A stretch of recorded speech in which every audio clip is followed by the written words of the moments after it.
اللهم صل وسلم وبارك على سيدنا محمد وعلى آله وصحبه وسلم. السلام عليكم. اليوم راح نعت لكم الثوم، ماشي الثوم الحب، هذا الريش تاع الثوم. واش ديروا به ان شاء الله؟ ها نحيو هذاك اللي يابس والاخضر هذا. دونك نقول لكم واش ديروا به. ها تنحيو هذا الاخضر، ما تقشري الثومه اللي حديري بها الحبه تاع الثوم، وهذا ما يترماش، هذا اللي خضر راهو ثوم، ونديروا به بربي ان شاء الله.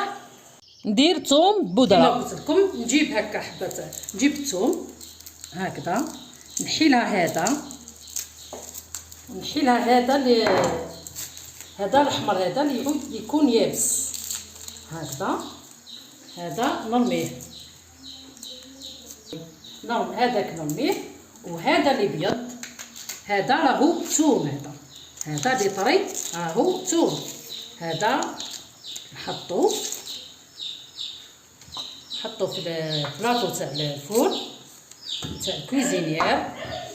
وما بالحب نقشرو ونحط القشور تاعو، والحب هذاك من بعد ندير لكم كيفاش تحتفظوا فيه بالمجمد، في المجمد بلا ما يجمد.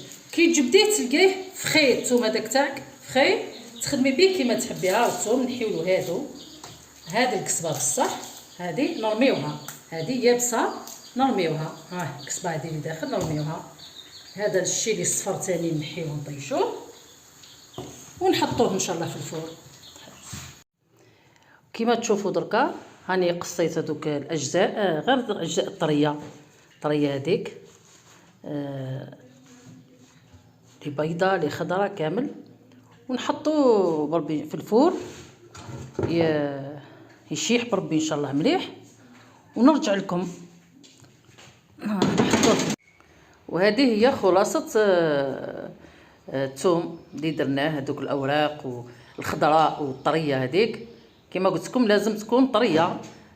رحيته في الحايه تاع القهوه وصفيته، وهذه هي الخلاصه. ها هو الثوم،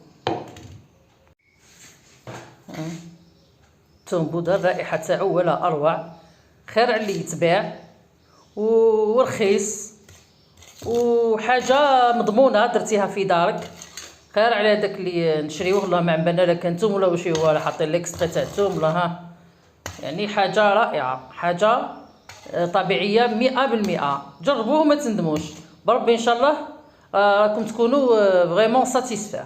ها هذا هو الثوم البودره، ها تخدمي به كلش. والله انا حتى الحميص نشوط كلش، وكي نعجز باه ندير الثوم نشوط الحبات تاع الثوم نحطو يجي هايل. ايا وان شاء الله كيفيه الاحتفاظ بالثوم في الفريزر. السلام عليكم ورحمه الله وبركاته.